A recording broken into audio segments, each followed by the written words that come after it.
अनुचित उचित काज किछु हो, समुझि करिय भल कह सब को।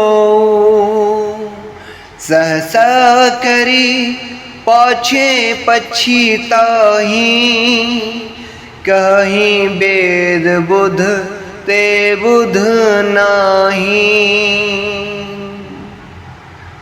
परंतु कोई भी काम हो उसे अनुचित उचित खूब समझ बूझ कर किया जाए तो सब कोई अच्छा कहते हैं।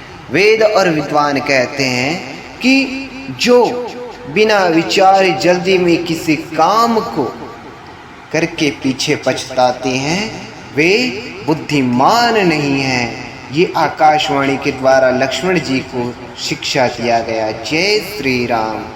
श्री रामचरितमानस के ये अनमोल शिक्षा है।